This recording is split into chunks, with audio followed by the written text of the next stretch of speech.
All right. Yep, I'm good. All right. The microphone's all right? Yep, I didn't actually check it was working. it's very prominent. Let's hope that's working. Shall I ditch it and Ditch what? the recording and check that it's even working? Oh, no, it's working here. There we go. I didn't realize there's a sound thing there. Hey. Hey, So it should be good. Yeah, I haven't really changed it, so it should be fine. Those who are born in this terrible age of Kali, who, though akin to the crow in their doings, have put on the garb of a swan,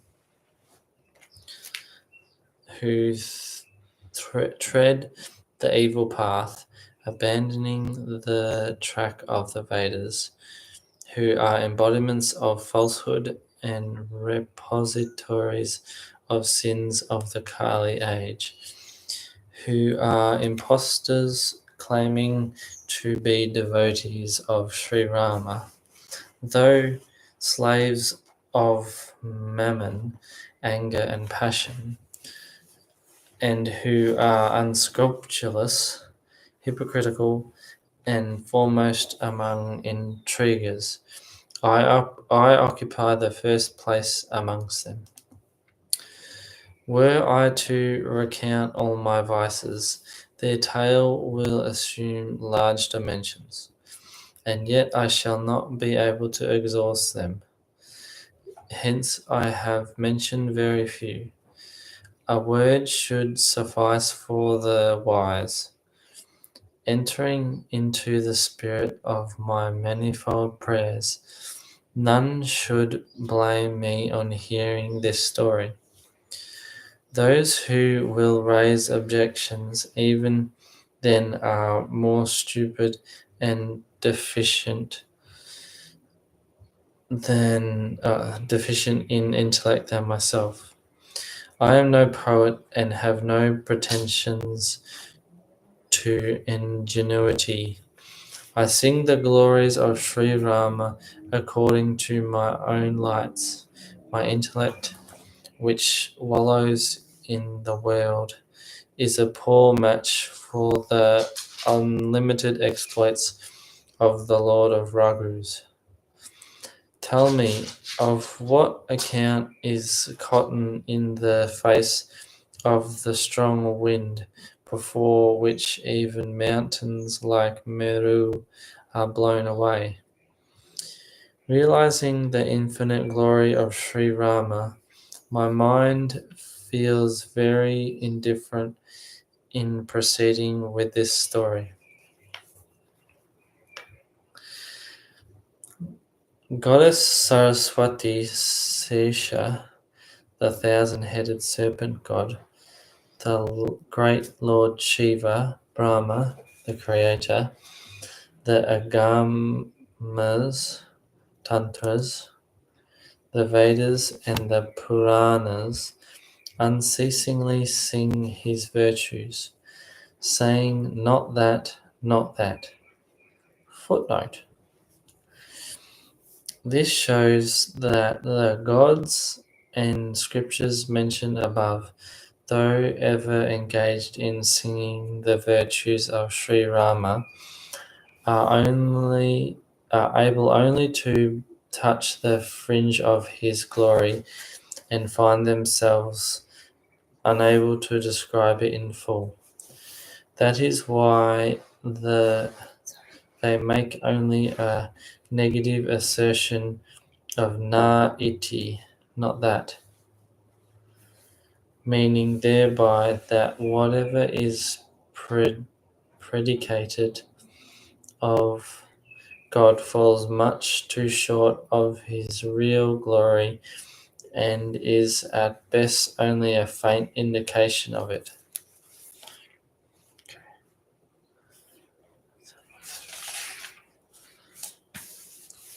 Okay. where are we at to? Yeah. Though all know the Lord's greatness as such, yet none has refrained from describing it. The Vedas have justified it thus. They have variously sung the glory of remembering the Lord, God who is one, desireless, formless, nameless, and unborn, who is truth, consciousness, and bliss, who is supreme effulgence, all-pervading and all-formed. Hold on. Not towards the top of it, sorry.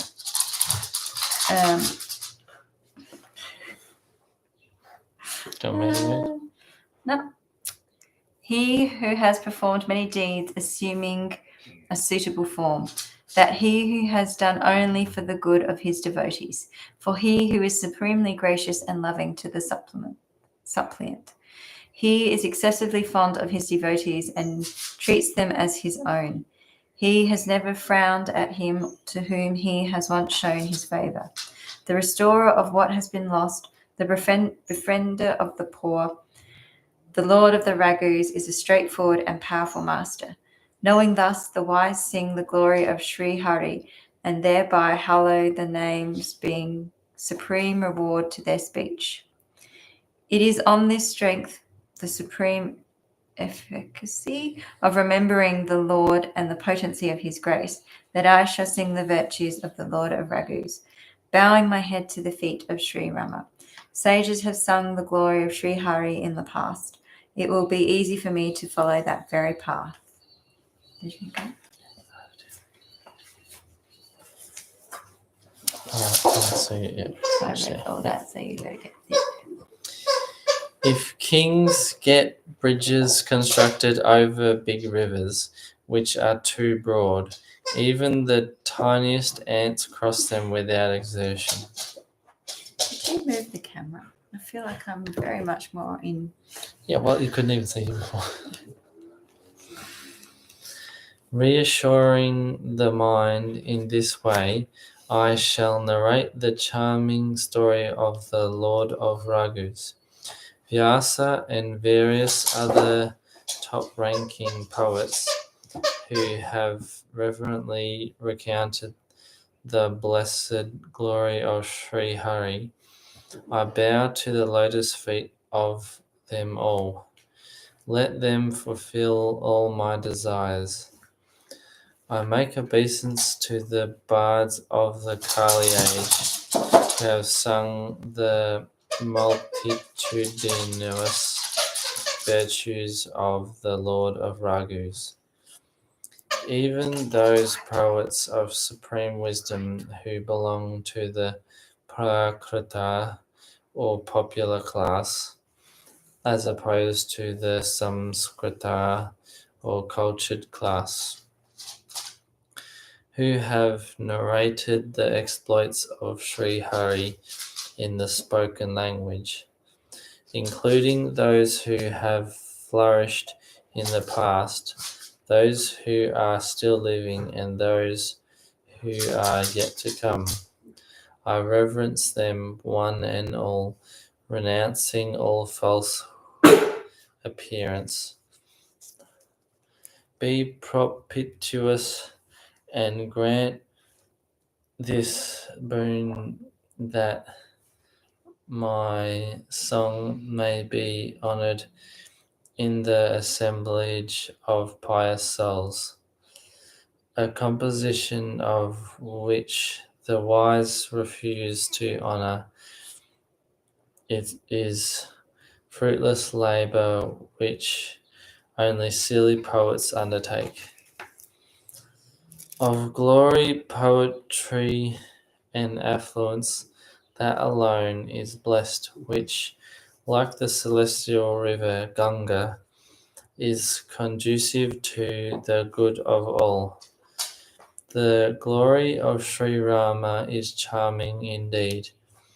While my speech is rough, this is something incongruous, I'm afraid. By your grace, even this incongruity will turn out well for me.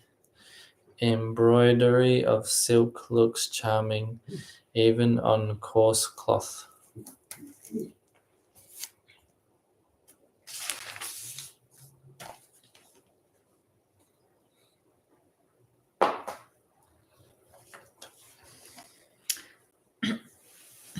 have to clear my voice.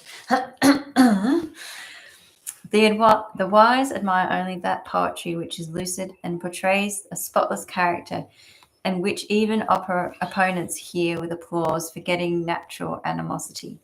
Such poetry is not possible without a refined intellect, and of intellectual power I have very little. Be gracious, therefore, so that I may depict the glory of Sri Hari, I solicit again and again.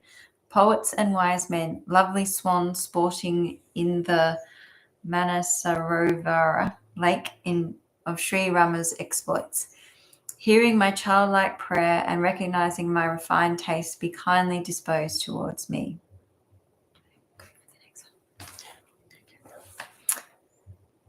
Oh, there's a footnote. Did I miss the footnote? Nope, I did not. Yeah, It's coming up. tonight. I bow to the lotus feet of the sage Valmiki, who composed the Ramayana, which, though containing an account of the demon Kara, the cousin of Ravana, is not very soft and charming, and though faultless, is yet full of references to Dushana, another cousin of the demon king Ravana. Okay, so footnote. There is a pun on words. Another one. Sakhara and Dushana Sahita in the original, which are capable of a twofold interpretation, Kara and Dushana. As proper nouns, denote two of Ravana's cousins who figure in the Aranyakanda of the great epic poem of Valmiki and lead a military expedition, they do too, against Sri Rama in order to avenge themselves of the insult offered to their sister. Here we go. Shurpanaka by Lakshman. Shurpanaka? That's it. Can you say it again? Shurpanaka by Lakshman. Shurpanaka. By Lakshman, Sri Rama's younger brother. That's Kara and Dushana, are eventually killed by Sri Rama, who proves too strong for the redoubtable demon chiefs. Kara also means sharp-edged or hard, and is thus contrasted with Shukamala, soft. Similarly, Dushana also means a fault, and thus the poet expresses himself to a contradiction in terms when he calls the Ramayana both Dosaratya, faultless, and Dusana Sahita, full of faults. That's probably not right. The contradiction, however, is only verbal in both cases and constitutes a figure of speech known by the name Viroda or Virodabhasya. Okay. I reverence, back to the text. Am I following the protocol? Yes, this is protocol. Also protocol that you don't miss the footnotes. Like, I've done that. I didn't. I know. I'm I just was saying. right I on know, point with the footnotes. I'm just saying. I Watch thought out. I'd missed it, Just watch but out. I hadn't. They'll catch you. And Yep. Continuing with the text, not to be interrupted by protocol. That would be you. Oh. I'm gonna mention the dog. The dog? Aww. She's quiet now, don't say her name. I reference all the four Vedas, barks. It says here, barks, as it were, on the ocean of mundane existence, which never dream of weariness in singing the untarnished glory of Sri Rama, the chief of Raghus.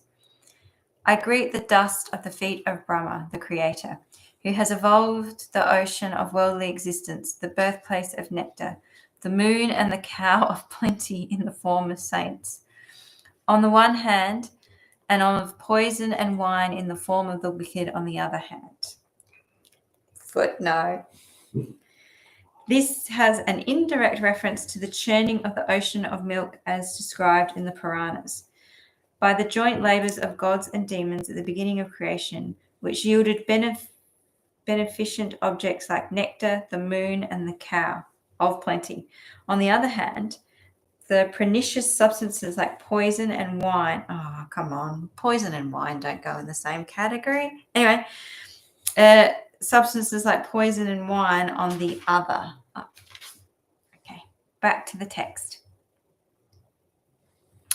Making obeisance to the feet of gods, the Brahmins, wise men, and the deities presiding over the 9 planets. I pray to them with joined palms. Be pleased to accomplish all my fair desires. 9 planets.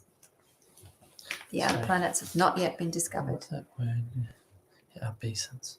Obeisance. Obeisance. Obeisance. It's like some kind of respect or something like that. Is that how you say it? Obeisance. Should we pick up on all the words you? Oh, no, I'll try. No. Trying to help. I won't tell you anymore. Just stuff all up. Rama. What? Is that what I say? The Ramayana. Ramayana. What did I say? It doesn't matter. I'm being silly. Right, because it's like Ramayana. I don't know what else. How did you say it? Ramayana. Is that how I said it? I'm just being silly. Tomato. You know what we're reading, hopefully by now. If not, thanks for tuning in for your first podcast with us and the dog. All right. Without further ado, back to the text, again, not the footnote. Again, I bow to Goddess Saraswati, and the celestial river Ganga, both of whom are holy and perform agreeable roles. The one, Ganga, wipes away sin through immersion and drought. The other, Saraswati, dispels ignorance through the recital of hearing her glory.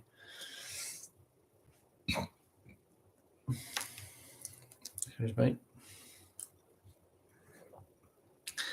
I adore the great Lord Shiva and his consort goddess Bhavani, Parvati, my preceptors and parents, friends of the forlorn, and ever given to charity, servants, masters, and friends of Sita's Lord, and true benefactors of Tulasi Dasa in every way.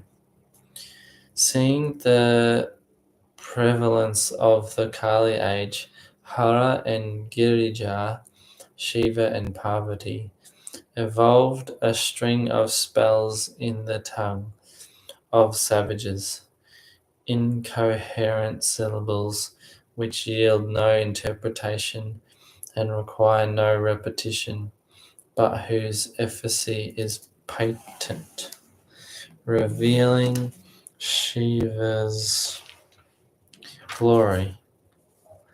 That Lord of Uma, Parvati, favourable as he is to me, shall make this story of mine a source of blessing and joy, thus invoking Lord Shiva and his consort Shiva Parvati, and obtaining their favour. I relate the exploits of Sri Rama with a heart full of ardour. By Shiva's grace, my composition will shed its lustre, even as the night shines in conjunction with the moon and the stars. Those who will fondly and intelligently recite or hear this story with attention will develop devotion to the feet of Sri Rama, and purged of the impurities of Kali, will obtain choice blessings. We'll finish Choice there. blessings from Yep. Kali. Yeah, we'll finish it there. So we'll be up to you next time. Okay. Thanks for tuning in. With us and the dog.